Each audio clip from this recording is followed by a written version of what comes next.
Good evening, good morning, good afternoon, whenever you're tuning in. This is a special episode of Backyard Buckets. We're looking at trade season, brought to you by Backyard Sports. I got Ryan, I got Bentley with me. Ryan, how you doing, man? I'm good. I'm eating dinner, so it's a good time right now. Bentley, how are you, man? Similarly to last night, Gary, I'm still cold. It is not warmed up whatsoever on the East Coast. Truly unfortunate. But I'm hanging in there. Yeah, this cold snap is just like hanging around. I don't know if we can even call it a snap anymore. It got cold out of nowhere, but it ain't going anywhere. So It's a cold clap at this cold point. clap, It's slightly yeah, longer. cold slow clap. Yeah, we got. That's why we have the Beanie Boys on the show today because it's Yeah, cold here. yeah, cold crew, cold I crew. I never wear this, but figured I would. All right, well, hey, let's jump right into it. We had some news break. Not necessarily the biggest of news in trade season, but it is kind of the precursor maybe to a busy trade season. The Phoenix Suns actually go out and get some help. We've talked quite a bit on the show about how much the Phoenix Suns really need help at center. Nurkic is a plotter at this point in his career. All the injuries, his inability to stay on the court. He had a suspension at one point this season as well. And now he's basically just been relegated to bench duty and whatever little bit they can get out of him. They go out and they get from the Charlotte Hornets center Nick Richards. Right now, Richards is averaging 8.9 points, essentially 7.5 rebounds and a little over a block a game. He's getting about 21 minutes a game in Charlotte. And he shoots pretty well from the floor. He's a guy who's going to stick around the rim. He's not going to stretch the floor a lot for you. But I have a feeling his minutes are going to go up a little bit in Phoenix. So we might even see a little bit of an uptick in production from him. On the backside, the Hornets get a couple of second-round picks because that's basically all Phoenix has that they can trade. Plus, Josh Okogie goes to Charlotte. I'm curious what your guys' thoughts are on this, but I think this is a bit of a win-win. I think Okogie's a guy that Charlotte can probably look at and say, maybe we can maximize his ceiling a little bit. Not an expensive guy. Richards isn't exactly a guy you look at as a centerpiece for the future for Charlotte either, in my opinion. And I think, we don't often get these kind of win-wins at the trade deadline. A lot of times it's one team that's either tanking or one team that's going all in and giving up that draft capital. This is one of those ones that it's like Phoenix needed a center. Charlotte needs to figure out what the hell their future looks like, and maybe Josh Okogie can be a bit of a wing guy for them. I'll go your way first, Bentley. What are your thoughts on this trade? Am I way off base about kind of what the value is for each of these teams in this trade? If so, did one of these teams win this trade, or do you see it as maybe a little bit of a win-win for them? It feels like a win-win, right? It accomplished a need, or satisfied a need rather, for Phoenix specifically because they needed a big body, right? Nurkic is just not what he is, or not what he used to be. He never was a great defender. Ryan and I were talking about this the other day. Ryan specifically pointed it out, and I agree with him that he just is a shell of himself on the defensive end. Again, never having been a great defender, but he's now like a negative defender in terms of being a rim protector. And God forbid if you ask him to like step out and guard someone with a little bit of mobility. Nick Richards can at least move his feet and kind of do things like that. He's not a superstar player in the NBA, but they have enough star power on that team that they don't really need a superstar. They're going to convince themselves that they don't need a superstar big man in order to be successful. So I feel like this probably is more of a win for Phoenix because it satisfies what they deemed as like a large need for their roster as currently constructed.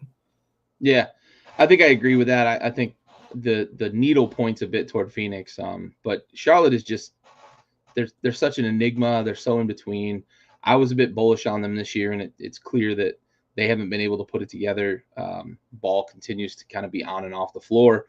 So again, they're looking at maybe Okogie as a guy that in the next 2 years, can they figure out if he's a guy that's going to be able to play significant minutes on a up and coming team in the NBA, or can they basically just move on from him? And yay, we got 2 second-round picks.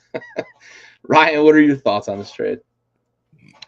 Yeah, probably a win-win. I mean, I expected Phoenix to use Allen's contract to try. I think we talked about that before. That's kind of what the asset I expected. So I think this was a good move to uh, use a Kogi as your way to trade. I didn't expect that. Nick Richards was a guy I considered because he kind of he's stuck in a rough spot in Charlotte, or was not anymore. But when Mark Williams is healthy, he's not playing a lot.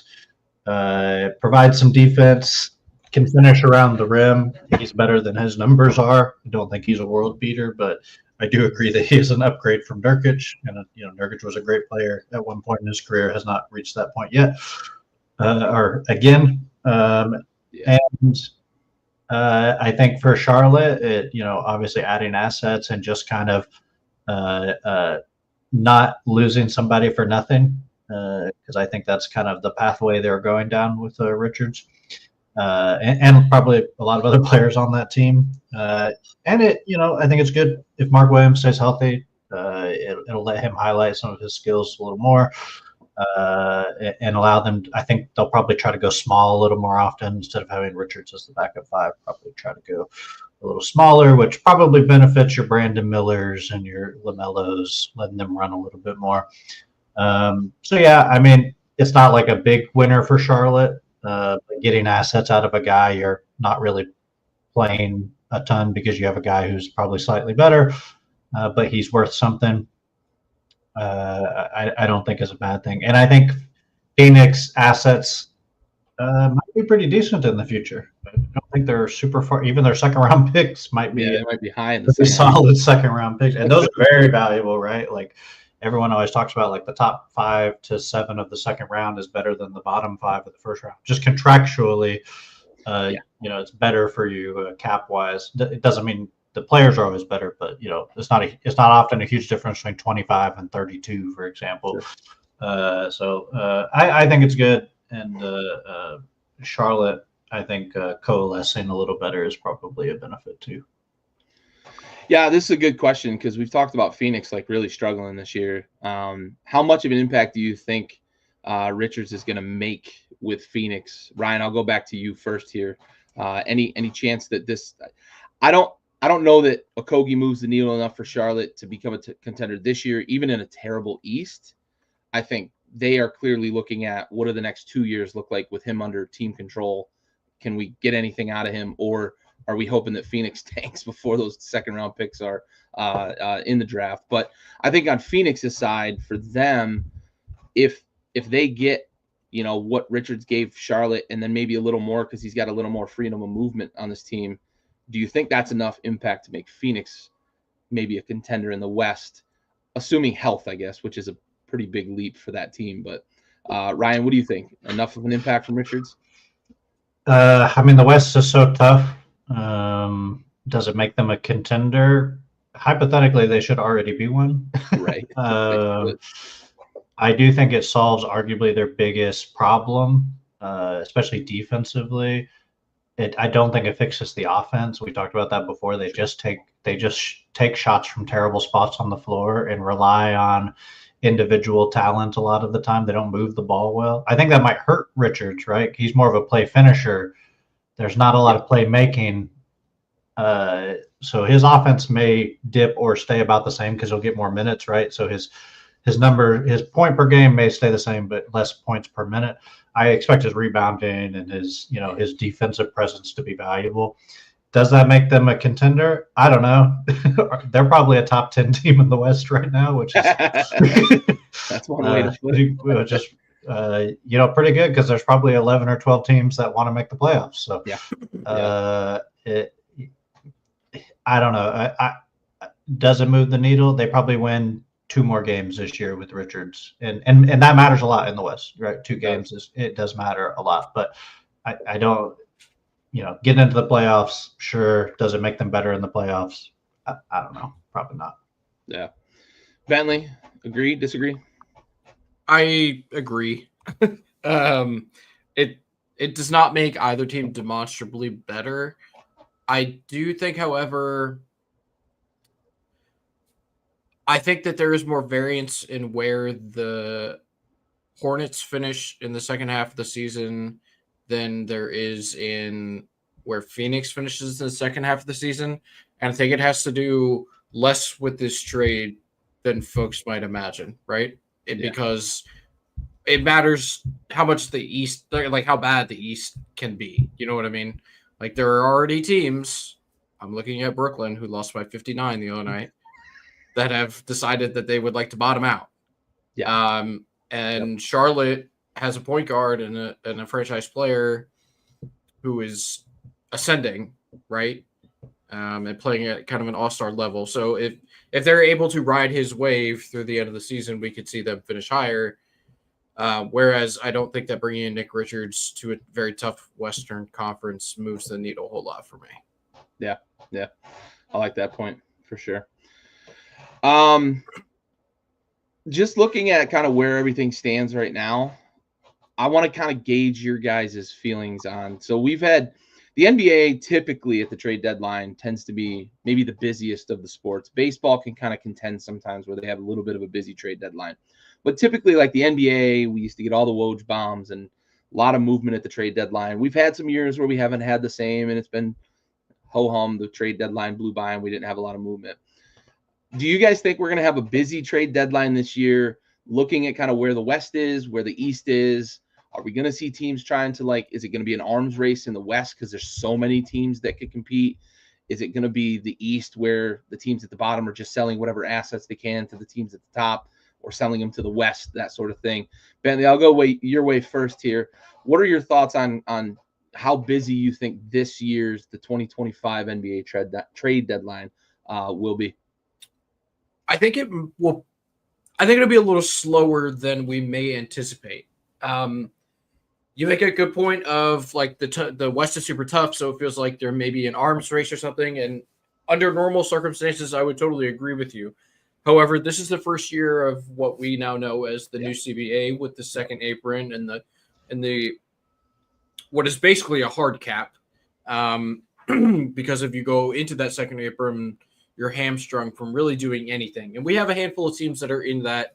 You know, I believe Golden State is there. Phoenix is there. I think the Lakers are tinkering with it. Like there are some teams that are looking to contend that may not be a finished product just yet, but their salary cap says otherwise, right? So I think that we're at this point where it's going to take a couple of rotations. It's going to take a couple of years for the GMs to really figure out how to operate within this new financial space we find ourselves in, so that they may be a little more hesitant to separate with young assets, to give up future draft picks, things like these that are filler pieces historically in NBA trades, right? We've seen late first and second rounders kind of get tossed around willy-nilly. It's why Oklahoma City has the largest war chest ever in NBA history. I think that we may see some teams a little more hesitant to go all in, to jump into that second apron.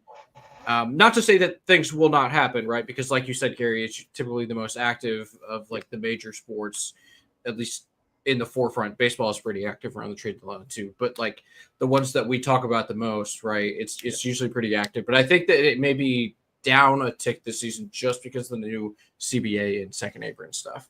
I like that point, man. We're in new territory. These GMs are going to have to figure it out, right? I like that.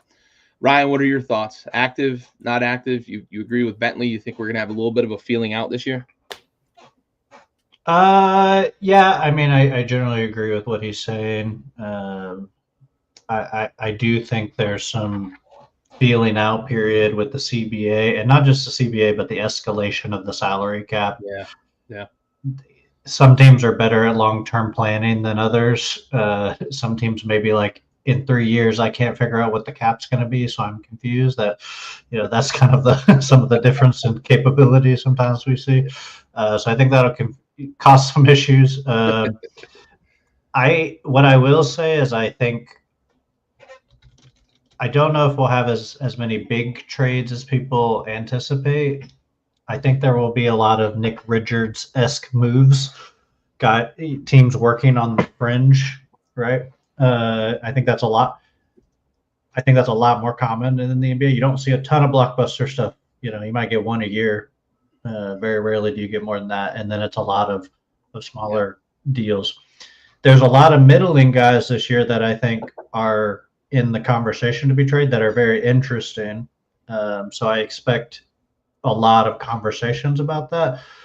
How much is the movement going to happen? I think the apron's going to cause some issues with that, but I think those middling guys are a little easier to get to, right? You can package two guys together to get to 20 million, right? Like that's not awful as long as you're not in like the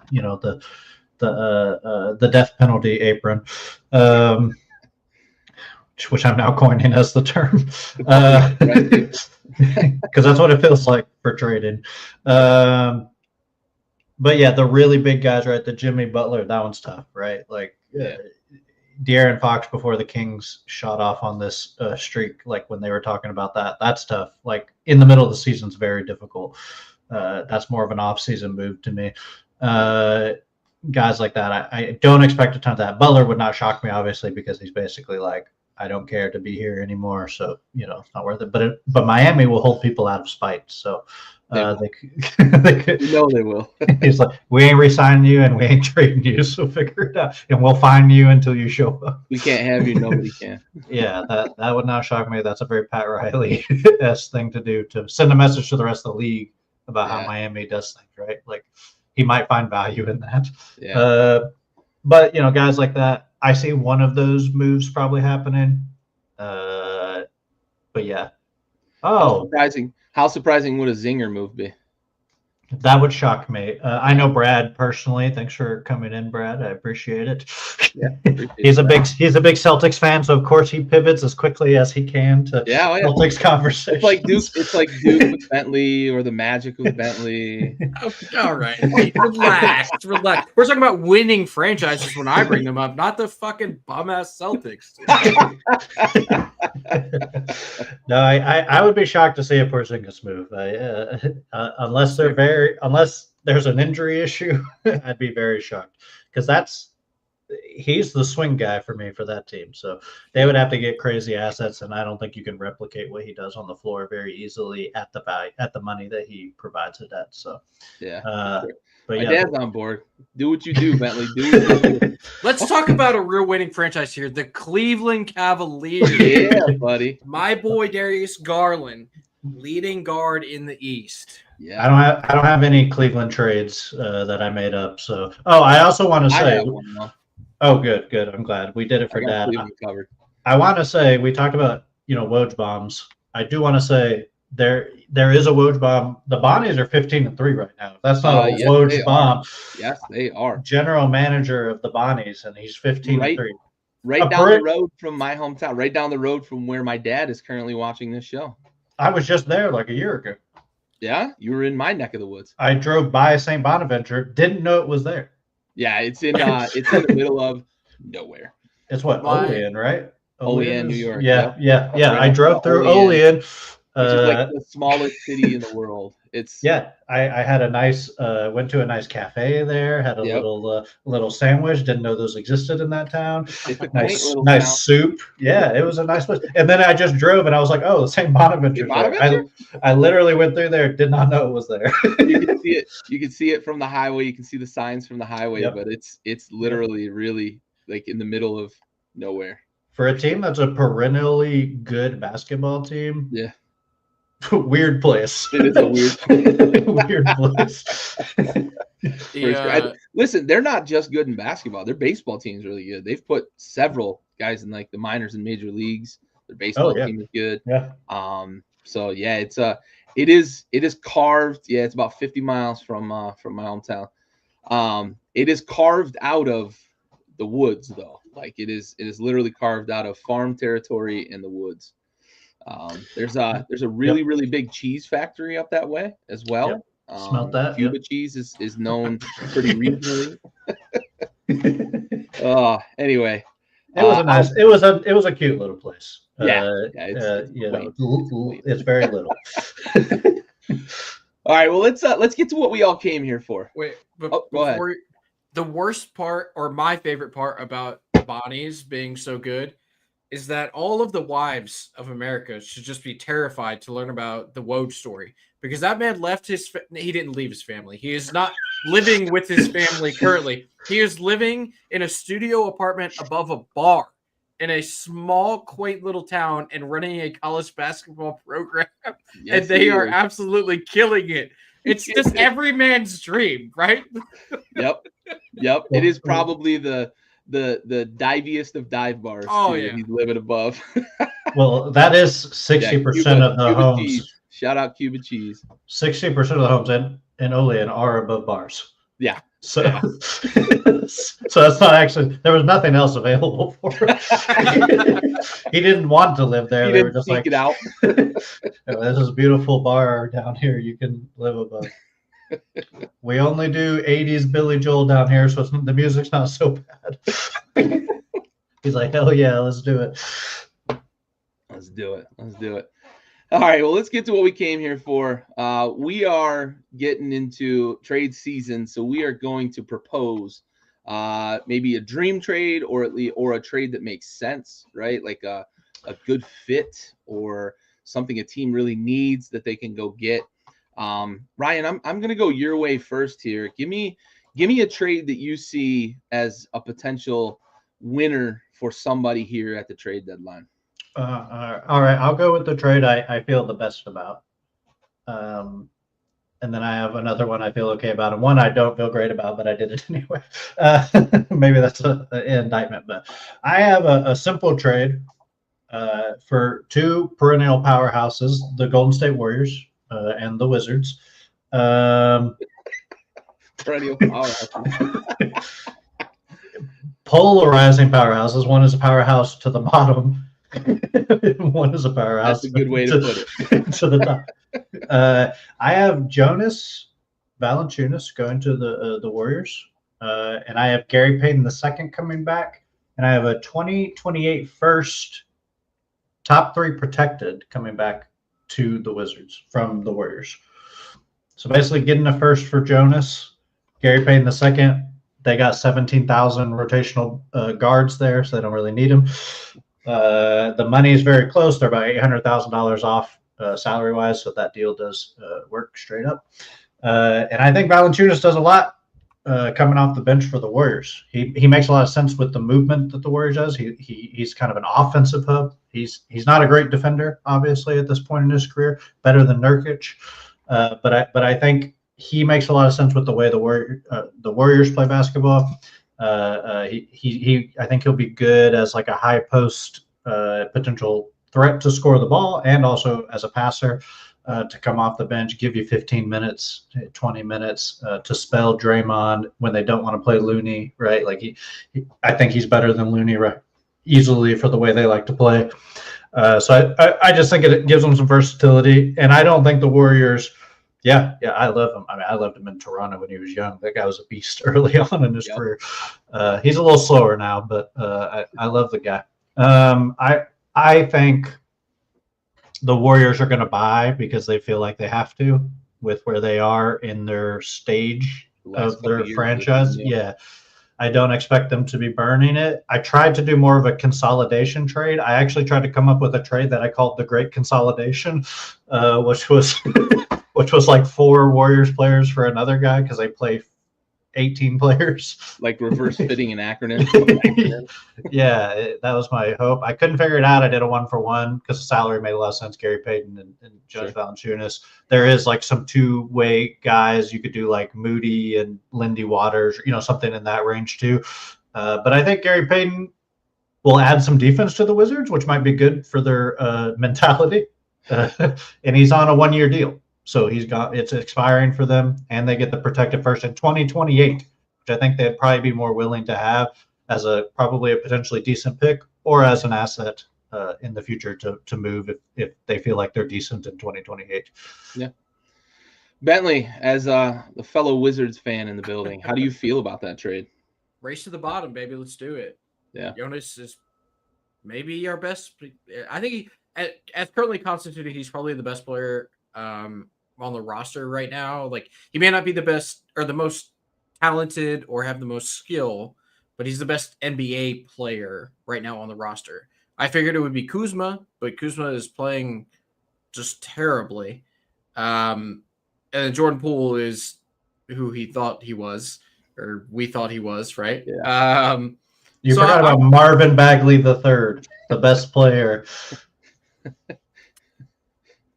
He's got more second jumps than anyone. He does. He has a very fast second jump. He's off the floor, back down on the floor, and then off the floor before some guys even touch the floor again. Sometimes he doesn't even touch the floor on his second jump. He double jumps like a video Mario game character. That's how Yes. good it is. He is Invisible Woman in Marvel Rivals. He just double jumps all over the place. That's what happens. Shout out Jay Billis for that one. He was, for that 1 year at Duke, he was just obsessed with Marvin Bagley's second leaping ability. To be fair, Bagley was incredible that year. You go back and look at those. He had an incredible year. I have all the reason to believe he should have been drafted where he was drafted and somehow could not figure it out. His numbers were great for a freshman. 100%. Absolutely. It's just what we do in Durham, you know? So I'm cool with it. I like the trade. Get Jonas out, get off that contract, bring in Gary Payton. He's not, I mean, like, he would probably be sent to waivers and let somebody else sign him. I don't imagine why he would play out the remainder of the year here with us. I'm cool with it. I think it's good. And then Jonas, like Ryan said, I think he fits very well in Golden State, considering they don't have like a big body. Even Kevon Looney is fairly slight in stature when it comes to NBA centers. Now, he's a phenomenal rebounder. Don't get me wrong. Looney can rebound with the best of them, but Jonas adds a little bit of versatility on the offensive side of the floor that Kevin Looney doesn't have in his arsenal. His bag is not nearly as deep, if you will. So I'm cool with it. Send JV to the West Coast. Let him go play with a team who's trying to make a playoff run. I think that's probably a feel-good trade for both franchises. I think I can live with that. Nice. Well, since you're on the mic, give me a trade you were looking at. Okay. How spicy should I start this one out? Do we want to go like super spicy or? Yeah, I would like you to give me the spice you get as a white guy at a Thai restaurant. Yeah. All right, so we'll go bland. We'll go bland with our first one. Save the spice for the end. Okay. Well, I have one that involves Ryan's favorite player, so I might just save that one for the end. Ooh, yeah, save that one. All right, so I'm gonna go with one. God damn it! I'm gonna be the walking cliche here and bring it back to the Orlando match. I did not plan that. I promise. Consistency is a valuable attribute. Okay. I swear I did not plan that. I didn't tell Gary to say that. It just kind of. When the best Duke player in the NBA plays in Orlando, we talk about Orlando. You know, it happens. All right, so this is a trade between Brooklyn and Orlando. I'm going to send Cameron Johnson down to Orlando, and I'm going to send Cole Anthony and Jet Howard back up north of Brooklyn. Cam Johnson, extremely valuable NBA player on a $22.5 million contract. That's a valuable contract. It's pretty team friendly considering how good he is. I think it adds an element of shooting that they don't necessarily have in droves down there, in Orlando. And obviously it adds to the defensive versatility that they have already on that roster. And the progression of Anthony Black this season has been promising. It shows that like they made a very good pick in his drafting him as early as they did, in my opinion, at least. He looks like the point guard of the future on that team. He obviously does not shoot the ball very well, but he's a stud defender and he makes quick decisions, which is something that he did a lot in college as well.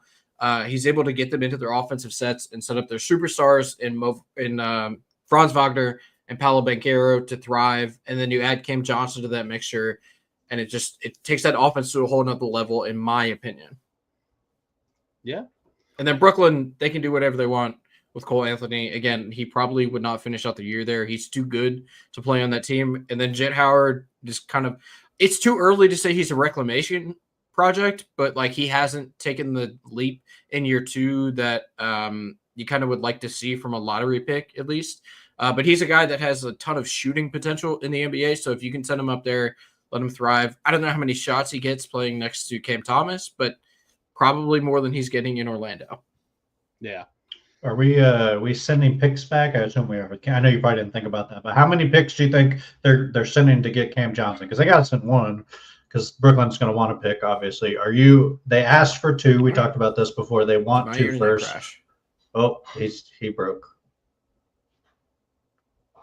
Oh, we lost. We'll finish that question to him when he comes back. Yeah, I What are didn't your even. thoughts? What are your thoughts on that trade? Assuming it's 1 or 2 picks. I think 1, it's great. I think 2, it becomes less great. But they want 2 picks. They've said to everybody that they want 2 picks. They said, "Give me a first."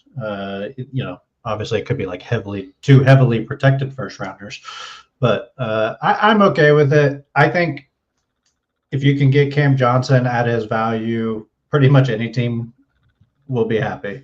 I expect there to be a little bit of a bidding war for Cam Johnson, and I think potentially it will end up being 2 first-round picks just because there will be so many teams that want him.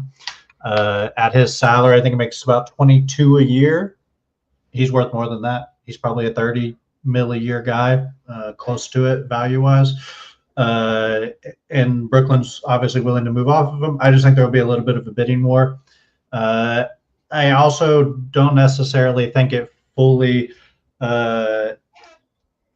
fixes some of Orlando's problems. Shooting will be nice, the defense will be nice, but I think one more creator is probably more beneficial to them. A guy who can create his own shot. I think a third guy doing that would be something I would like to see more of, which I set up in my own trade. I won't say what it was, but I have it up. We'll talk about it later, but there's an argument that you don't need that, and Franz and Paolo can do enough of the creation on their own, right? Because the guards are not really ready to do that yet. And does a lineup of Franz, Paolo, Cam Johnson, Wendell Carter Jr., Jalen Suggs, is that enough ball handling? There are some fit concerns, but the good thing is Cam Johnson does make a lot of sense with pretty much any team. Any team that gets him is probably better unless they really give away the farm for him. But I'm fine with it, especially if it's 1 first and not 2. I feel a lot better about it. I just expect it to be 2 based off the arms race. Like Oklahoma City, if Oklahoma City goes after him, he could go for 7 first-round picks. Oklahoma City will just be like, "We'll give them all to you." Yeah. There's teams that can just send so much. That's kind of my point, and I worry about that. Bentley, the question back to you from Ryan. He said he likes to trade for Orlando, but he thinks there's going to be an arm race, and he asked whether you were sending picks back from Orlando to Brooklyn, and if Brooklyn asks for 2, are you giving them 2 to get Cam Johnson to Orlando? Yeah, I feel pretty good about that. Cam Johnson signed an extension. He's on I believe he's on a 4-year deal. 3 years left on his deal. So yeah, I would trade Cam Johnson for 2 future firsts, considering Orlando, at least from an organizational standpoint, feels as though they're going to be competing for the Eastern Conference going forward, right, for the foreseeable future with that roster. So your picks are going to be low in the first round anyways. I'd be cool with that. So I think we're going to have – oh, go ahead. I was going to say, I didn't do the picks. Ryan is much more prepared and ready for – I'm a players guy. The picks thing, I'll let them figure it out. As Les Snead would say, fuck them picks. Exactly. We got to think about the 8th graders. We can pick with these – I've been watching the AAU. They're good. They're gonna make a difference. Those 2031 first-round picks are gonna matter. He's 5'8" right now, but he's got tall parents. Okay, I feel good about him. The ball handling's there. When he's a senior, he'll be 6'6". His fingertips touch his kneecaps, so he's gonna be tall. I mean, yeah, that's who we want. I've already sent it into the commissioner. The Tracy McGrady body composition. Oh God, my goat. Yeah, for sure. My first ever favorite basketball player in the world, Tracy McGrady. Yeah. So I think we're going to have a little bit of a common theme here with Cam Johnson if I read Ryan's allusion a moment ago the right way. I have a trade for Cam Johnson as well. And as I said, I have a Cleveland Cavaliers trade that I put together. Looking at what Cleveland has and what I think they need, I would love for them to get a secondary scorer that can just be a bucket, right?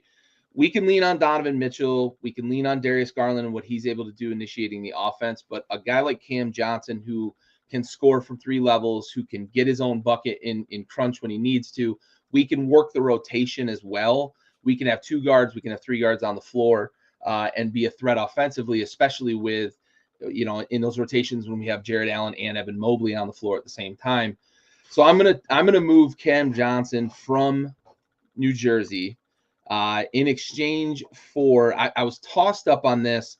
I went back and forth a little bit between, like, I had George Niang with Dean Wade, a couple of picks, and I was trying to make the money work. I was going to have to add another player, and I just bit the bullet, and I put myself in the shoes of if I was running the Cavs, would I be willing to give up Karis LeVert to add Cam Johnson to this roster? Cam Johnson, who scores 20 points a night, who's going to be that secondary scorer for us. And a Karis LeVert, who has been very good for them, who has been a very productive member of that team. I think he's a little bit of a surplus right now if I can upgrade offensively the way that I can upgrade with Cam Johnson. So I ended up deciding I'm going to move off of Karis LeVert and 2 future first-round picks. It ends up 2030 and 2031 first-round picks. I'm going to make them unprotected because, as Bentley mentioned a moment ago, Cam Johnson just signed an extension. I'm really young at my core. Maybe I could convince New Jersey to take them at maybe top 3 protected, but if they drive a hard bargain, I'm willing to make them unprotected. So I just went ahead in this trade scenario and assumed that Brooklyn's going to drive a hard bargain. So I made them unprotected in this scenario. But if I could get them top 3 protected, I absolutely would take it, right? So I'm moving Karis LeVert, a couple of picks, and Sam Merrill to make the money work. And I'm getting Cam Johnson back from the Nets, who's going to give me an instant upgrade offensively. Ryan, I'll go your way first. What are your thoughts on Cam Johnson, the fit in Cleveland, and what Brooklyn would be getting back? He seems like a great fit in Cleveland. As I established, he's a great fit for every team. Yeah. Yeah, you pretty much can put him anywhere as long as you have like some serviceable playmaking around him. Yep. Yeah, I mean, Karis LeVert is a hit or miss guy for me. I know Bentley hates Karis LeVert. I like Karis LeVert a little more. Cam is a better player than Karis LeVert currently. The question is, does Cleveland need the playmaking off the bench, or can they find a playmaking rotation, like a primary guy to keep on the floor at all times? Because Karis becomes that for short periods of time, right? Yeah. Cam is not that. So that might be a little bit of a concern for me. Do they need to then stagger Donovan and Garland to find a way to do that? And that's definitely possible, right? Lots of teams do that. It wouldn't be impossible. One guy comes out first, the other guy stays on with the second team. You kind of rotate them until the fourth. Yeah, I envisioned it a little bit like what Steve Kerr did with the Warriors when it was Durant and Steph and Clay, and they staggered a lot. So sure, that was kind of in my head. I was like, we can make this work. Yep. Yeah, I think that's reasonable. I think it would take a little bit to figure kind of what that rotation looks like. But Cleveland, well-coached team, executes well. I expect that to not be a huge issue. A couple games, they probably figured that out. But you do limit in the case of a potential injury in the backcourt. So there's some risk to create. I talk about this all the time, right? We talk about team building.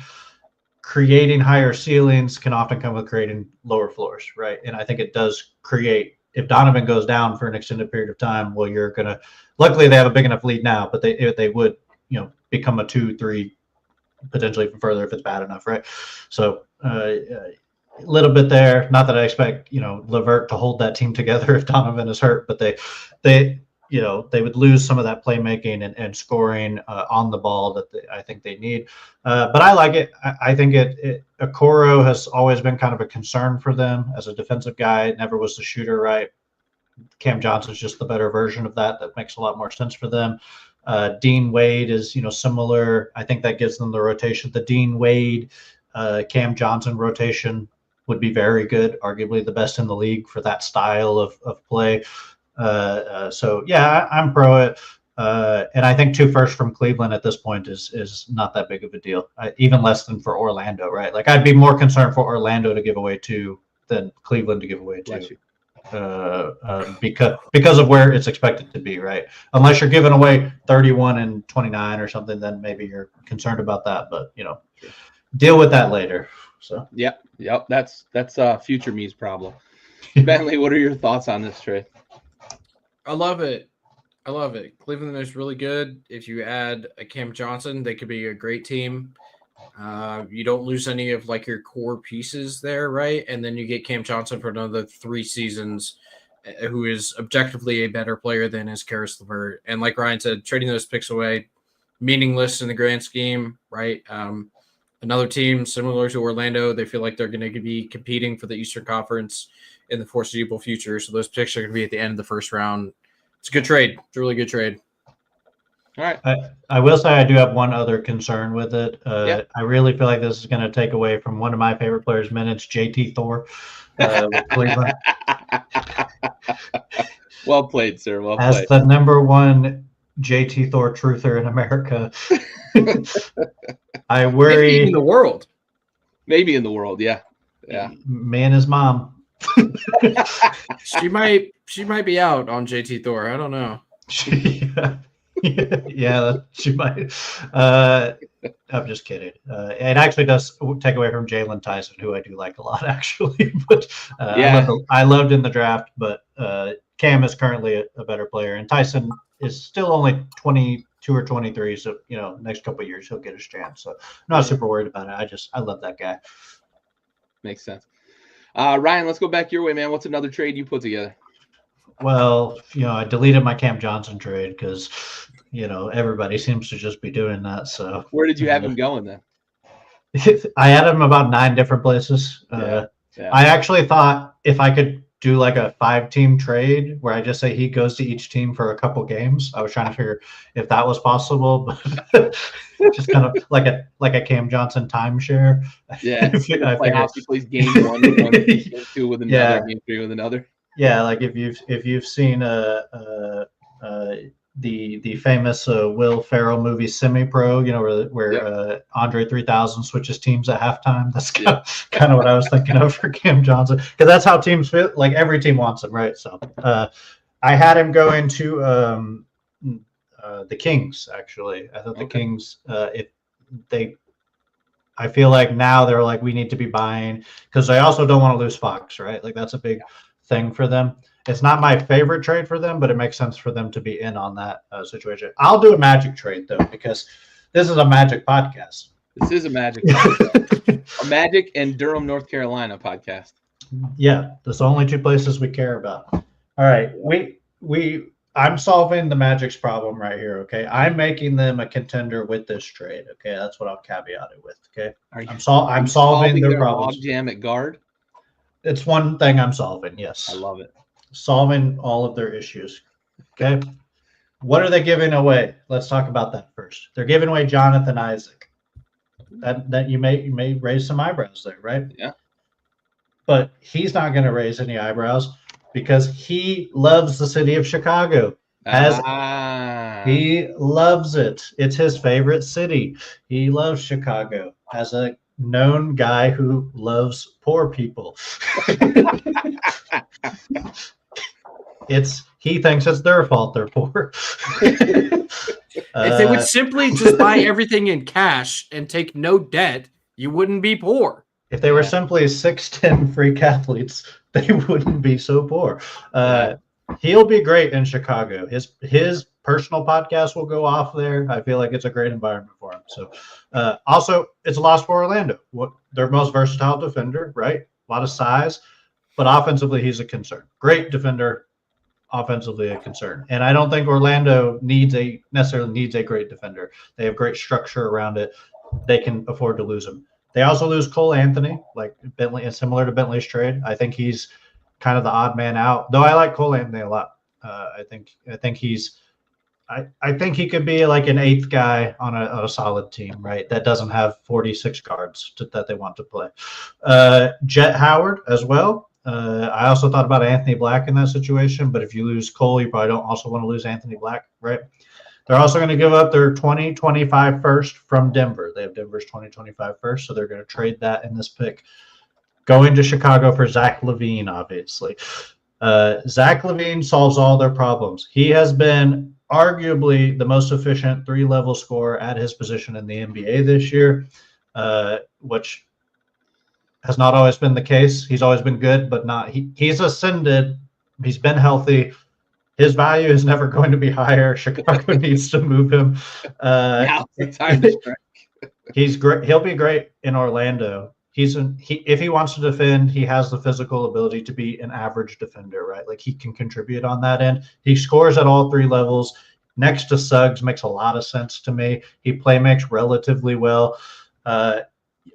He shoots the ball obviously from the three well. I think he makes a lot of sense next to Franz and Paolo. You get the speed and still some athleticism coming from him. Kind of the opposite of Franz and Paolo. The type of athleticism is different, right? And I think it gives them a dominant guard, so Paolo and Franz don't have to do that as much, because I do think that's a concern when you get into the playoffs to not have a third guy to be able to do that, because Suggs is currently not ready to do that if he ever will be. I love Suggs, but he is a spot-up guy right now defensively, right? A defensive guy who is a spot-up guy. So I think Zach LaVine solves a lot of their issues, and I don't think they're giving up that much, because really they're giving up Isaac and 15 minutes of Cole Anthony to get a guy you're going to play 30 plus minutes every single night, and Chicago's going to want to move him. You could argue they're worse in the regular season after that trade by a small amount, because they lose some depth. They might not be as good, but I think they're a much better playoff team with this trade. Yeah, I find it amazing the trajectory of Zach LaVine as well. It reminds me of like what Vince Carter became late in his career. Like, I remember Zach LaVine in the slam dunk contest, and like early in his career, that was like who he was. And then as he matured and progressed, and of course the injuries kind of sapped some of that freak athleticism that he had, he evolved and became a three-level scorer that he really wasn't when he came into the league. Vince Carter became more of kind of a three-point marksman late in his career, not necessarily a mid-range guy. He didn't become the three-level guy that Zach LaVine is. But it's just similar, right? Like, we saw all the highlight dunks early, the slam dunk contest, and then Zach LaVine has become this like unbelievable three-level scorer who is an asset that, yes, Chicago, it's time. It's time to move on. Bentley, what do you think of this trade for Orlando and for Chicago getting some assets back out of a guy that we've had rumors of him around the trade deadline for, it seems like ad infinitum? Yeah, I think it's very good for Chicago, right?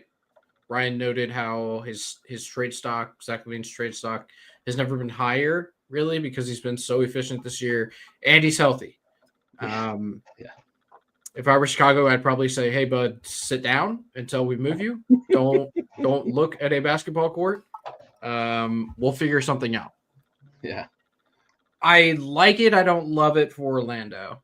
I fully recognize that they need somebody who can spread the floor, right? And Zach LaVine could certainly do that. What worries me about the Zach LaVine fit in Orlando is that he needs the ball to be an effective offensive player. He takes a lot of pull-ups. He's an ISO scorer. He's very good at it. He's an ISO guy. But they have Paolo and Franz who play off of each other extremely well, and like that is a proven commodity so far between the two of them, right? They've been a fairly successful team. They've made the playoffs each of the last 2 years, lost in 7-game series each of the last 2 seasons, but that's with Franz being 22 and Paolo being 21, right? Like, these guys are still developing and learning who they are as true NBA studs, right? Throwing Zach LaVine into that mix as a guy who comes in and probably thinks that right away he's the best player on the court, I worry about some of the chemistry with the three of them on the court at the same time. Whoever you play at the 5, and then Jalen Suggs is the 1, that's fine. They can the guys they have down there between Wendell Carter, Goga, and Mo, they kind of blend in with whoever's on the court, right? And that they're very good, but like they can play with anybody. It's the chemistry development between Zach, Paolo, and Franz that worries me just a little bit. They're like, obviously they're all different players, but their skill sets are a little bit redundant. They all kind of excel in different areas, but none of those areas I think are super gelatinous when you put them into like a team aspect. I don't know. If you're giving me the option of the end of a close playoff game, say, hey, you have Zach LaVine, Paolo, and Franz on the court together. Who do you want to have the ball? My answer, number one, is going to be Paolo every single time. And then he already has the chemistry built with Franz so that they can play off each other. I don't know that any of the option, like any of those three options I'm picking out of any of those three options, boy, words are tough. Am I picking LaVine at the end of a game? And that doesn't seem like a winning formula. I don't know. You could talk me into it. Like I could see this being a very good thing for Orlando, but like just on its surface level, I don't necessarily love that from a team building aspect. Ryan, any counterpoint? He's a noted Zach LaVine hater. His bias is palpable. I can taste it from here. Zach LaVine is having by far his most efficient season of the year. His usage is only 23%. It's not insanely high, and he's the guy on Chicago, and it's only 23%. So I actually think he's developed into a guy who moves the ball relatively well. He rebounds relatively well for his position. He's actually, I think, an average defender, which I think Orlando needs, right? They're a 5-man defense. Everyone plays defense, even Paolo, who's not good at it, but he does his best. He puts his body in front of people. Everybody plays, right? I think he's at that point. He's 29. He's reached the maturity to realize I'm the second or third guy on this team, right? Paolo's the guy, but I can play off Paolo. And I think their skill sets work well together in the 2-man game. I think they make a lot of sense. They're both good passers. I think they make a lot of sense playing that. And he's still an outlet guy, right? He's Cam Johnson with the ability on the ball. He's obviously not as big as Cam Johnson, but he's shooting 45% from 3 this year. Obviously a little higher than normal, but he's like a career 38 guy. You're getting close to it, and I don't think you really burn up the future because he has 2 more years after this on his deal. So it's a lot of money for those 2 years, like till 2027. But if it doesn't work out, Paolo and Franz are getting paid. You can build still around that point, right? You're not getting a 5-year guy that is going to hurt you on when the price of those 2 guys goes up quite a bit. So I think it matches kind of with their timeline. He's still young enough to be okay. You have him till he's 31-ish, right, in that situation, and you could probably make some runs for the next 2 or 3 years. That's also my other point. I don't think it's just it's not a 1-year thing. I think this is something that will gel over time. So, and I think it would make them a competitor right now, personally. Okay. Top 4 team in the East. Well, they're going to be a top 4 seed in the East anyways, but yeah, but not till that trade happens. First off, I'm not a Zach LaVine hater. Yeah, you are. I'm not a noted Zach LaVine hater. Where'd he go to college? Not at Duke. Right, and that's what's important to you. Where did Zach LaVine go to college? I don't know. Florida? He's from LA. UCLA? I think UCLA guy. I thought he went to Cal. Yeah, he didn't go to like a blue blood. He's a Bear? He went to UCLA. No. He did go to UCLA. Okay. So he's a Bruin, not a Bear. Did he? Yeah. I don't remember him. Isn't a Bruin a Bear? It is. That's why East Coast bias showing right there. I knew he was an LA kid. I did know that. I knew he was a California kid. I didn't know he was an LA kid. Yeah, when you said LA, I was like, oh yeah, it was UCLA. Okay, I did not say that I hate that. I did say you could talk me into that being a successful situation. If it were up to me, I would rather have a Cam Johnson on my team than a Zach LaVine. And a lot of that has to do with the health. I'll be honest with you. Zach LaVine, not the healthiest guy historically in the NBA, right? Cam Johnson I agree with plays that. Yeah. all the time. I think I will actually say what I think Bentley is saying. Okay. You know the anger translator? Everybody's seen that, right? Go ahead. I'm going to do that for Bentley, but the basketball translator. What he's saying, he's worried Paolo will have the ball less. Not that that's good or bad, just that it's less. It will stunt the development of the future MVP of the league by adding another very good player to his team. And will make you want to watch them play less. No, I'd probably watch him play more. I mean, yeah, that'd be fun to watch. I think with Zach LaVine, I think that's maybe one of the most fun timelines potentially for Zach LaVine to go to. I think that's a cool team for him to be on. But I'm translating for Bentley. He's mad that Paolo takes 2 less shots a game, and that's 2 less things he can watch. Because that's what he does. Like on League Pass, where you're like, I only want to watch the highlights. He says, I only want to watch Paolo. He picks a player. Only field goal attempts. So it's just clips of him shooting. He doesn't even keep the basket in the frame. It's just the field goal attempts. He doesn't know which ones he made or missed. It's the lock-on player cam. It's like, oh, look at that jumper, baby. Look at that body. Look, Cooper Flag scored 42 the other night, and I got rock hard because I'm going to get to watch him in a Wizards jersey. So we will be off the Paolo train here soon enough. Don't worry, boys. I did say that your dream is getting close. This is the closest you've ever been. I told him he wouldn't even need a girlfriend if Cooper Flag got drafted by the Wizards. I would find a way to get my dog into Capital One Arena, and she and I would just go to every single Wizards home game. Yeah, the price is going to go up. That's all I'm going to say. Don't care. Those tickets, they're already not cheap for a bad team. They're going to be up if he gets drafted there. I'll move to DC and just go to all the games. The city you hate. Sorry, I'm done making fun of you. Zach LaVine, let's send him to Orlando. Just get him out of Chicago, please. Yeah. Somewhere. He deserves it with the year he's having. I did try for a Zach LaVine trade to get him to Denver, and that is tough. I'll be honest with you. Yeah, I don't know how you do that. You got to get rid of like Aaron Gordon and like another guy. I will say also Vucevic should be moved to. He's having a great year, especially the early season. He was amazing, but he's having a good year. And did you know, real quick fact, Vucevic has the second most points from his draft class. What year? Was that 16? Something like that? 16? It's the Clay. No, it's earlier than that. It's Clay Thompson's was like 13. I think. Yeah, somewhere in that ballpark. He has more points than Clay Thompson. So second in his draft class. Who was first? I don't know. What? You can't just throw that out there and not know the first. I said I knew the second.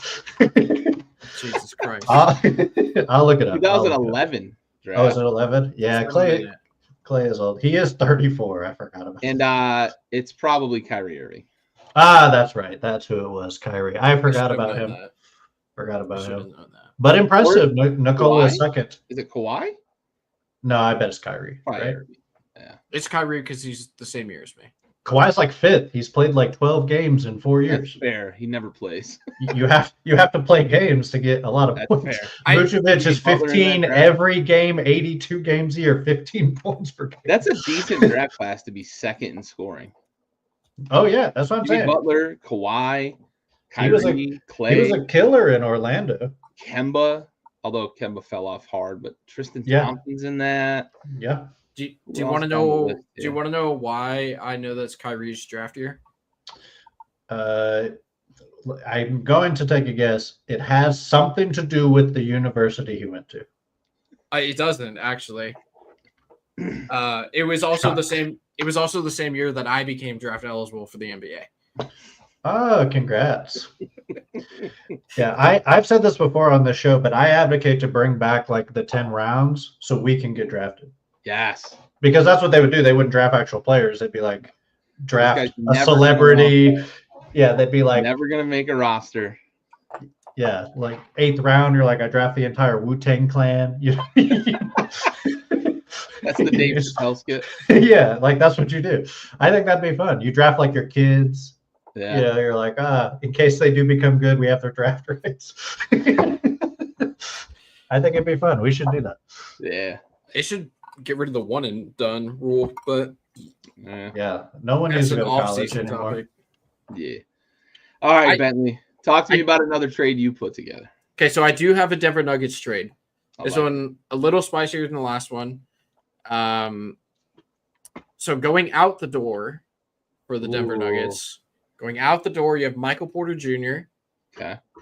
And Ryan already thinks he knows what this is. Would you like to finish it for me? No. Okay. Going out the door, you have Michael Porter Jr. and you have DeAndre Jordan. Okay. Coming in to Denver, you have Zion Williamson. Zion, you're taking a flyer, right? You're taking a big time flyer. Taking a big time flyer. Now, the front office in Denver has shown no ability whatsoever to build a championship roster around Nikola Jokic. The best move they made while he was there was bringing in Aaron Gordon, and they kind of got lucky with that because Aaron Gordon was in a terrible situation in Orlando. That was not a move they went out and sought. That was a move that kind of fell into their lap, right? They've shown no propensity whatsoever to building a winning franchise. This would be a move that shows me that they are at least doing something, right? They gave all that money to Michael Porter Jr. I don't know that he would have deserved it being elsewhere, right? I don't think he probably earned that rookie max deal. He's really good. The potential's there. I get it. Whatever. You kind of give your rookies the max deal if they're a high draft pick. I understand it. I know why they gave him the contract. Personally, based off his first 3 years in the league, I didn't think he deserved the full rookie max extension, but whatever. He has it now. So with this second apron deal, the new CBA, all that stuff, whatever, you basically have to salary match if you want to do trades. He being Michael Porter Jr., makes 35.8. Zion makes 36.7. You throw in DeAndre Jordan because they need a big man in New Orleans, and the money evens out. You bring in Zion Williamson, who we have seen play at an extremely high level in the past in the NBA. You bring him onto a team with Jamal Murray, who, playoff Jamal, say whatever you want to say about him. I like Jamal Murray. He's had a little bit of a spurt the last week too, so yeah, we might be seeing Jamal Murray reemerge potentially. I count on him as a playoff guy. I lean on Jokic to get me to the playoffs, and then I count on Jamal to step up. KKP, Bruce Brown, Jeff Green. The number of players they are missing is long, but you're bringing in a guy who has the ceiling to be a top 10 guy in the NBA, right? And if for some reason you can capture that once again and put him next to the best basketball player in the entire universe who can figure out how to play with literally anybody, the ceiling for this team is championship once again, right? Ceiling is the roof. Ceiling is the roof, as the GOAT once said. So you're shipping a player who has also a very high ceiling, and Michael Porter Jr. If he can kind of get it figured out, right, and show a little bit of consistency, you send him down the road, you send him to New Orleans, let Willie Green figure that out, and then you bring in Zion, who, again, like I said, possibly top 10 guy in the league. If he plays, if he can get his head on straight, he can figure some things out in Denver. The food in Denver, not nearly as fatty or fried as it is down in New Orleans. Down on the bayou. Exactly. Maybe he drops a couple pounds. You put him with the best player in the world. You the put air him is with Jamal thinner, Murray. too. Exactly. He's forced to get in better shape. Yeah. I think the ceiling skyrockets for this team if they bring in a Zion Williamson and he somehow can figure it out. I trust Michael Malone a little more than I trust Willie Green, and I'm a big Willie Green fan. Please bring Zion Williamson to Denver. That is a big flyer for a team that views themselves as a championship contender. Yeah, but they're not. But they view themselves as a championship contender, right? We can sit here and say that this team as currently constructed isn't likely to make noise in the Western Conference or as an NBA championship contender. They view themselves that way. And they just hope that these guys that they still have on the roster are going to figure it out by the end of the season. And they still have Nikola Jokic on the roster, right? That's a big flyer. And I applaud you for being the one willing to do it for sure, because you don't often see a championship team do it, right? Yeah, I'm actually, not to spoil, I am going to talk about Zion in just a moment. I'm not going to spoil it. But I have told you guys that Andy is the one that I said RJ Barrett would have a better pro career than Zion. And because of injury, that has played out, but it isn't necessarily because RJ Barrett has lit the world on fire either. Sounds like you didn't believe in Cam Reddish.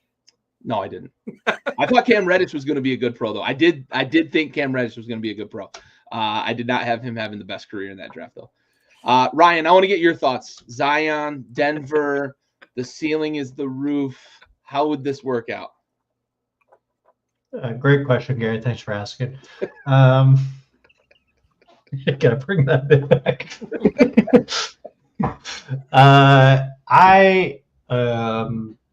I don't know how I feel about it. I was thinking about it the whole time. I was in my mind palace selling timeshares, but also considering what was happening, visualizing, manifesting. I don't see it in my visualization. I do believe that Michael Malone is probably the guy that could figure it out. I do believe the food is worse. I agree with that. I don't know if the women are less or more attractive. That's up for debate. I know that's a consideration for Zion. Right. Yep. I've never been to Denver, so I don't know. And I have been to New Orleans. I haven't been to Denver, so I won't say. But I know that's a concern with Zion. He loves women. So, if you can get his head on right, maybe. But I think they would be really bad defensively. Receipts never go away. Kerry says Cam Reddish is a better raw talent than Zion. I agree. Still. Gary pays my bills. Brothers. Welcome to Cam Reddish Island. Gary pays my bills on this podcast, so he's actually never been incorrect. What else did you say that year? Should we take this opportunity to tell Ryan about our Heisman discussion yesterday? Oh God. Oh yeah. I don't know if I want to hear it, to be honest with you. Gary, would you like to tell him, or should I? You go ahead, bud. So I know we're straying off the path of NBA basketball, but I promise we will come back. I went back and watched our August 21st show because that was the date that I gave out Ohio State as the national championship winner. I was wrong about many things in that show. Hand up accountability. I was not nearly as wrong. Yeah, I did know that one. Not nearly as wrong as Gary, though, telling me that Caden Salter would have 60 touchdowns and be in New York as a Heisman Trophy candidate. Yeah. Who's that? Yeah, exactly. Yeah. Liberty, never heard of him.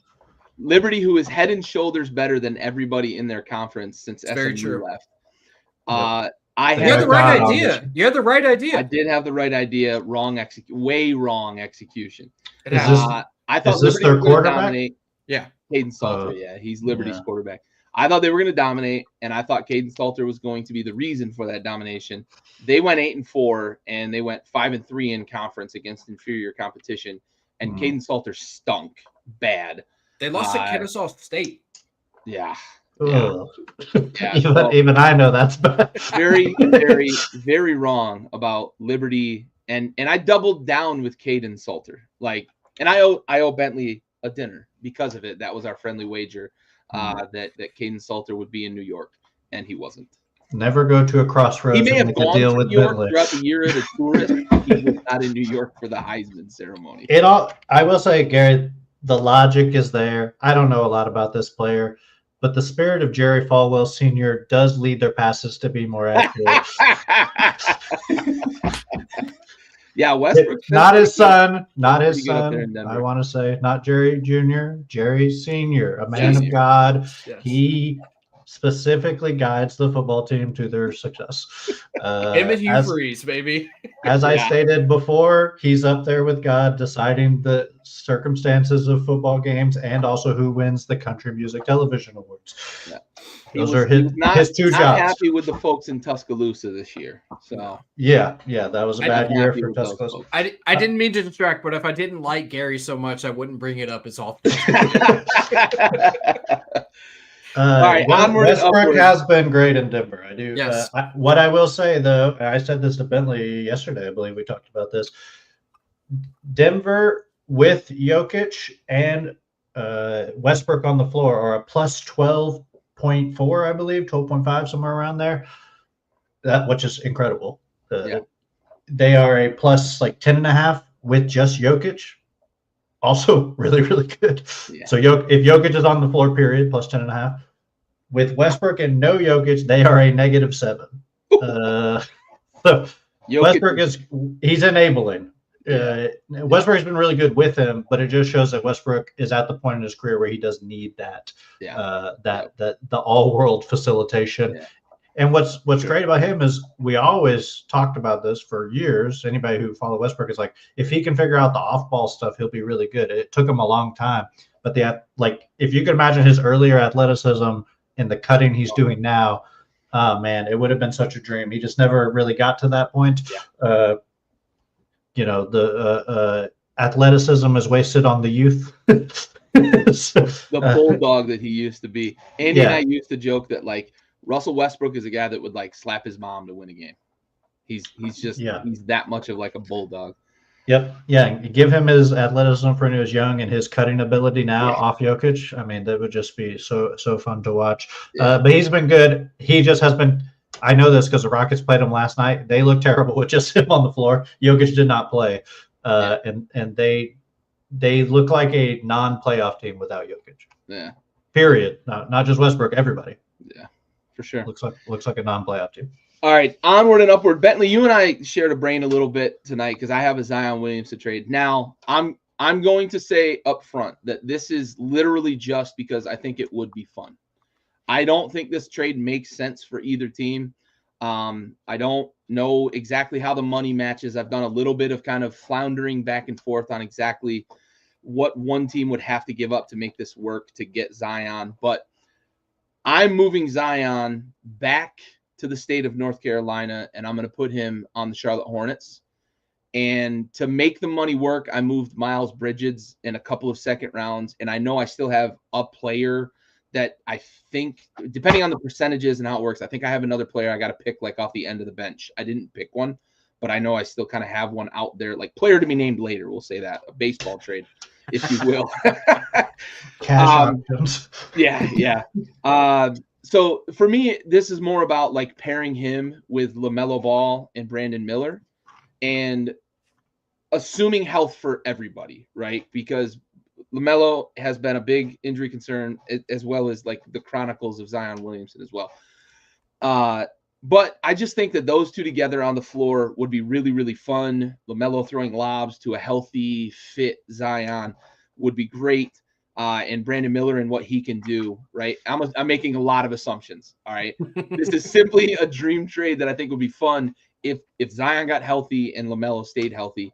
I think they'd be a lot of fun going up and down the floor, LaMelo throwing lobs, those two playing off each other on the fast break, and I think Brandon Miller can complement that as well with his skill set and his ability to score at various levels. So simply a dream scenario trade for the Hornets and what they could be on the floor if they had LaMelo and Zion paired with Brandon Miller. Making a lot of assumptions. I'm fully aware.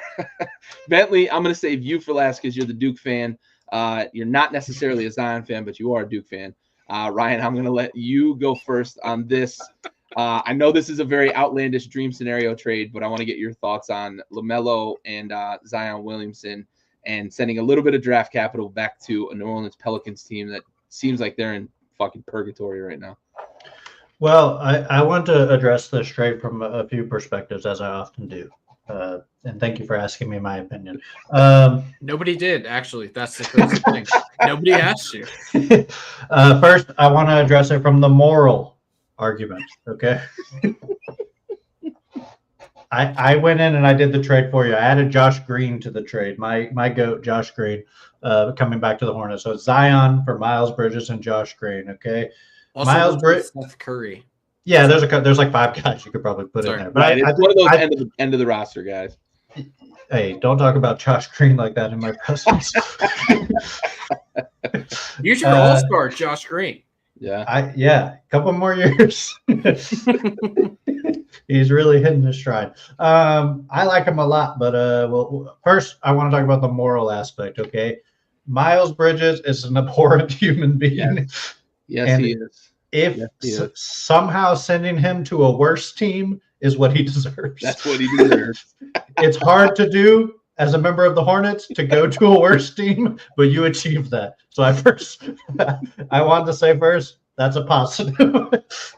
Zion going closer to home, to his college home, I think will be good.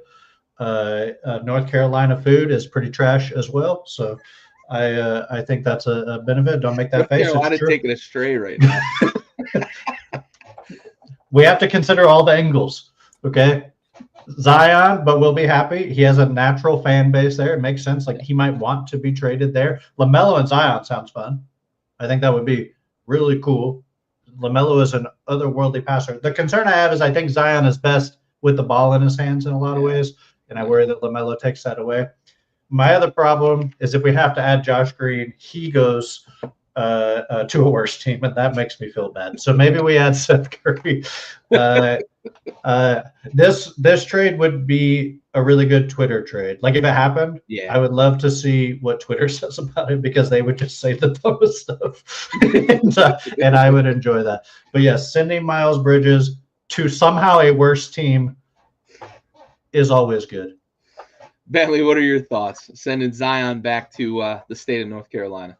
Well, first off, I would like to give a shout out to our boy DJ BK Midnight. I know that he wants to be here right now, if only for the fact that you just called Zion Williamson a hot young fit boy, and I know that he's super into that.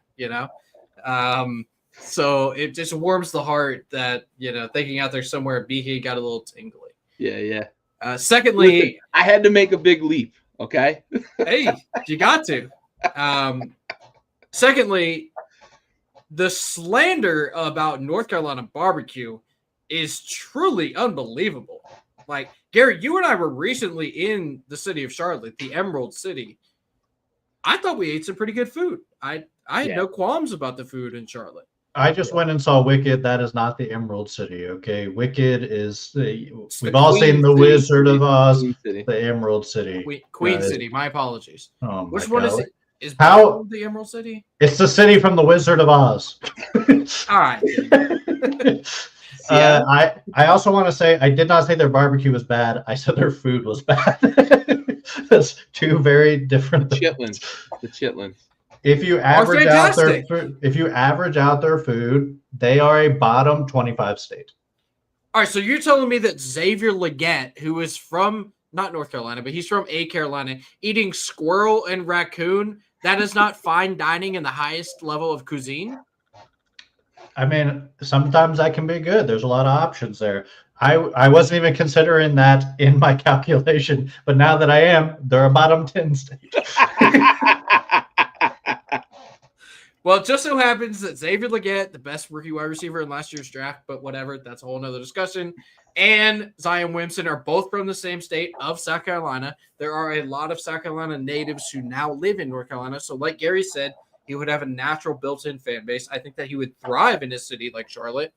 It's not it is near the same size as New Orleans, but it's not nearly as, quote, poppin', if you will, because New Orleans is a travel destination as opposed to the city of Charlotte. Charlotte is more of like an industrial city, which is maybe what Zion needs. I personally love the trade. Gary, I think you've worked up a masterpiece here, putting Brandon Miller, a player I loved coming out of the draft, LaMelo Ball, who I had real reservations about ever since watching him as like a fucking ninth grader, right? Like we all have. Just chucking. Yeah, exactly, right? He showed the signs early of obviously being extremely skilled. I don't think I ever saw this level of passing out of him, just from like a potential point, right? But Ryan mentioned it. He's an otherworldly passer in the NBA today. So we got that going for us. And then you throw in Zion, and if similar to what I talked about him going to Denver, if there is the chance for you to recapture that magic with him to be a top 10 guy in the NBA, if you put those three guys on the same court together, there is no reason why you cannot build a championship contending team around that core group. It just makes all the sense in the world, truthfully. You run a two-man game with Zion and LaMelo Ball, and then you have Brandon Miller out on the wing, who can be a slasher. He can be an off-ball mover. He can be a spot-up three-point shooter. He can create with the ball in his hands. Like, he's kind of a versatile all-around guy on the offensive side. Now, they may struggle a little bit defensively. That's what you think, my friend. That's what you think. Let me tell you about this boy, Mark Williams, that plays on the team. He covers a lot of bases defensively. So you throw him into the mix. That's a core four. That's a championship winning roster, in my opinion. If, like we talked about last week, You have the filler pieces to fit in around these guys. Obviously, the filler pieces make true championship contention. But I think with that core four, Gary, you put together a masterful trade here. I know Ryan mentioned it as like a Twitter trade, and you said it was kind of a leap. The actuality of that happening, yes, is a leap. But if it were to happen, I would be all in for it. I would love that. I want to say my last opinion on this really quickly because I know Gary wants to get the last word in, but there's nothing that brings out the best in a player than trading him to an also awful team. We all know that's where guys lock in. Zion guy struggles to lock in. Send him to a team that's also not competing for anything. That'll really unlock that potential we've all seen, guys. Send him where he can also slack off. Yeah. Send him to a team that really cares. Send him to Miami. Like, send him somewhere that cares, right? Send him to San Antonio. San Antonio's I think that's actually the most interesting place. Yeah. I don't like him going to Charlotte. He's just going to slack off even more in Charlotte because there will be even less to do and he'll be bored and just sitting at home, sedentary. Just not good. Not good. I don't like it. Send him someplace where what he does matters and find out who he is. Find out who he is. Yeah. Yeah, that's a fair point. Onward, though. Ryan, you got any trades left that you want to discuss? Wait, I know. Before Ryan goes, I have an 8:30, so I got to jump. All right, bye. I would like to read off my trades really quickly, and then I'll let you boys discuss them. But I have to be somewhere else at 8:30. Yeah, go kick some ass. I'm gonna do my best. Vinny's not gonna know what hit him. All right, another Zion Williamson trade. This one involves the team that Ryan just mentioned. Zion Williamson, Jordan Hawkins out from New Orleans into San Antonio. Devin Vassell, Jeremy Sohan, and whatever trade assets draft picks you have to do to make that work. So Vassell and Sohan to New Orleans, Williamson and Hawkins to San Antonio. The money works. Another San Antonio trade. Straight up player for player. Devin Vassell for De'Aaron Fox. You get De'Aaron Fox down there paired with Stephon Castle, Chris Paul, and Victor Wembanyama. I'm sure that one needs a ton of things thrown in there, but the money, one for one, works out for those two players. That one's probably my favorite one. I really would love to see De'Aaron Fox in San Antonio building a future with Victor Wembanyama. I think that'd be fucking awesome, personally. And now the spiciest one, because it involves Ryan's favorite player, future All-Star Delano Banton. So, going out the door from Portland, Delano Banton and Shaedon Sharpe. Going out the door for Minnesota. Oh, you have Mike Conley. Aging Mike Conley going out the door for Minnesota, going to Portland for Shaedon Sharpe and Delano Banton. Those are the three. I know I kind of spewed them all at you. The Delano Banton one, I threw him in there for the money, right? I really think that if you put in, if you were to ship Mike Conley out the door, play Rob Dillingham more, give the ball more to Anthony Edwards to kind of facilitate that offense, bring in Shaedon Sharpe as a scorer. I think that may be elevating the floor of the Minnesota Timberwolves because it adds more instant offense to the team with Shaedon Sharpe, where Mike Conley doesn't necessarily do that at this point in his career. Shaedon Sharpe, kind of like a project guy, you get him in that Chris Finch system. He can kind of mold him and shape him into what kind of NBA player he thinks he can be down the road. Yeah, and then you throw in Delano Banton, do with that what you will, Ryan. But y'all, please discuss, have a good time. I'm sorry I have to bail. I do apologize. But I have somewhere else to be. Just says trades and then leaves. Typical. Yep, that's me, Ryan. I'm a bailer. I'm a farm equipment, dude. Just a bailer. No commitment. All right, boys. I'm out. Have a good one. Can't even leave correctly. All right. Any other trades you got left? Well, first I want to say that Zion trade. Oh, yeah. I love him going to San Antonio. I do not like giving up Devin Vassell. Yes, you can leave correctly now. I would go like Keldon Johnson as the main guy and keep Devin Vassell. I think the shooting is necessary. Something like Keldon Johnson, Zach Collins, probably throwing in Sohan, getting back Williamson, and like another guy like Hawkins or something. That's kind of where I kind of see the trade. You'd have to get picks, obviously, as San Antonio as well. But that's kind of my thought. I don't want to lose Devin Vassell in that trade because the floor spacing is so important because that team has a couple guys who cannot space the floor currently. And Zion is not going to help with that.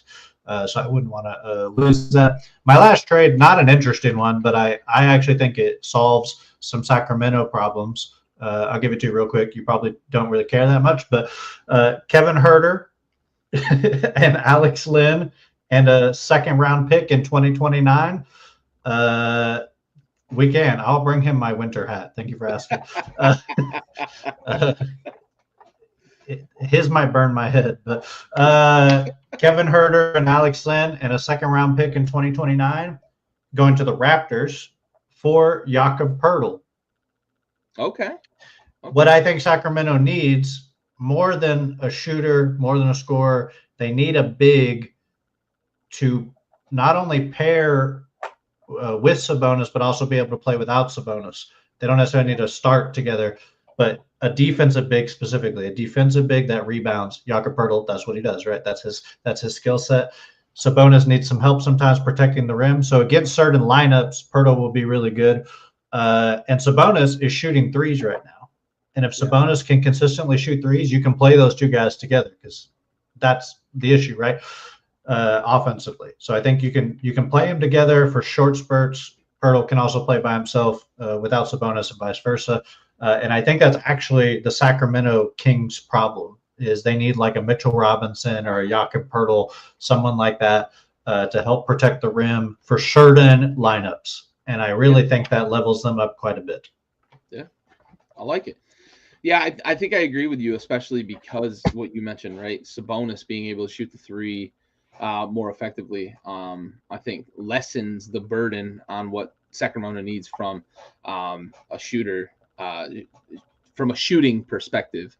And Poeltl gives them some bulk and some ability to play a combination of lineups. And Sabonis, I think, is a guy who also can play in varied lineups. So I think you can have a decent rotation there. Yeah, he's what 7'9". Yeah, it's 7'9". He's huge. It's unbelievable. Like he got red shirt. Yeah. But he got a lot ball plus what 3 inches. Like yeah. Crazy. I mean, he probably won't see the league just because he's too slow. But yeah, he'll be fun probably when he's like a senior. Yeah, he'll be like 24 and like a gigantic person. Yeah. He'll be like 7'9", 290, just and look skinny. He looks skinny still because Yao was 300 and he looked like a normal sized person. He did. Yeah. So it should be good. Any other trades that you would put together? I mean, like I said, there's a lot of middling stuff. That was kind of my Jakob Poeltl ideas. I think that's a thing that I think moves the needle a lot. Yeah. But people won't really care about. They'll be like, whatever, Poeltl, like who cares? Yeah. I think that's what we're going to see more of. I don't expect to see like Zion plus Butler plus these other guys going. Surprisingly, no one did a Butler trade. I actually was shocked because he's like the number one guy everyone's talking about. I don't think he's tradable right now. I think that's the biggest problem right now. I couldn't think of a team that I thought should or even would be willing to trade for him. I considered him. I just couldn't find the fit. I think the Warriors make a lot of sense. They just have a 12-man rotation, so they need to consolidate. So it's like if everything else falls apart, maybe that's the consolidation is 3 for 1 or something like that. But is Miami going to take that? I don't know. That's like the interesting one. I think he's actually, let me check. I think he is the number one most created trade online right now. Yeah. It's Jimmy Butler, number 1, most created trades. Kevin Huerter, number 2, actually. I included him in a trade, but that I guess because it's like if the Kings want to make a move, he's the asset. Yeah. Gabe Vincent, number 3, interestingly enough, because, again, he similar to Huerter, he's the Lakers. They're trying to make it fit. Middling contract. Jalen Hood-Schifino is included in that as well. He's number 5. Of course, there's a lot of people trying to make Lakers moves. Yeah. Valanciunas, number 4. Tim Hardaway, number 6. Gary Payton, Cam Thomas, Rui Hachimura, and Bradley Beal. That's the top 10 fans creating trades. All of those kind of make sense. But yeah, obviously the Lakers, there's a lot of Lakers fans, so that's kind of why that's happening. But I think a lot of those make sense. Tim Hardaway could go. Like if Detroit wants to make a move, he's an asset. I think they could very easily be buyers. Yeah, I mean, especially a team that's starved for a season to be a buyer. Sure. Yep. And Tim Hardaway is probably, I like Tim Hardaway, but that's probably their guy they would need to like trade. Lakers, like I said, they're kind of in a tough spot, but they do have 2 or 3 guys they can move. I think the Warriors probably want to make a move. The other guy that no one said anything about was Brandon Ingram, a guy that is basically saying he's going to leave. Yeah. And New Orleans is not going to get anything for him. The question with him is, does a team trade for him and then getting his bird rights in the trade, because that's what happens, you would get his bird rights. Is that worth it to you? Valuable enough. So you can match any contract he signs. So a rental that you got to pay $35, $40 million and give up assets for, and then maybe match his contract. I don't think his value is very high, but I think it's possible that he gets moved for something, because New Orleans might just take like literally anything that can play. Yeah, just to get something back, right? If they can get a second for him, like in a player. Yeah. Maybe they just do that. Or they're just like, we want to keep an expiring deal and just not re-sign him because he costs way too much money. Yeah. But he's another one that I think about. I think about him every day, and I'm just like, who trades for him? I have no idea. There's not a lot of teams that I think he's great on. Yeah. Yeah. Yeah. I've seen him go to like the Trailblazers, like people talking about that, and I'm like, why? Like, is it only going to be teams that just want to get off another big contract and they trade for it? Like if you're the Trailblazers, trade you're like, whale for a whale. Yeah, you trade Aiden, who has like 2 or 3 years left, to get Brandon Ingram, and you have to give up a pick because you're giving the worst contract. Yeah, so you're just getting an expiring contract. Like maybe somebody does that. I could see that possibly if a team wants to do that, but there's a lot of guys who don't want to play where they play currently, and I don't know if there's a good deal. $100 million a year. Wemby. 2 years. Wemby, year 4. So 2 years from now, he can sign his rookie max, and he'll be the first guy who can basically get $100 million a year, because they'll have an All NBA team by then. Yep. So he'll be able to get a rookie max. Yep. Which will be $100 million by like, he won't make it right away. It'll be like 3 or 4 years into the contract. It'll go. So really like 5 years from now. But yeah, that's true. But there will be a guy who has signed a contract. The AAV will be about $100 million, right?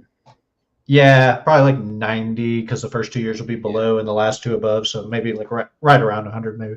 Yeah. But yeah, he'll definitely be it as long as he's healthy. Yeah, for sure. All right, bud. Well, hey, I appreciate you. Bentley, appreciate you from the afterlife here. Had to bump off early, but another fun episode of putting trades together. We had fun with this last year. Had fun with it again this year.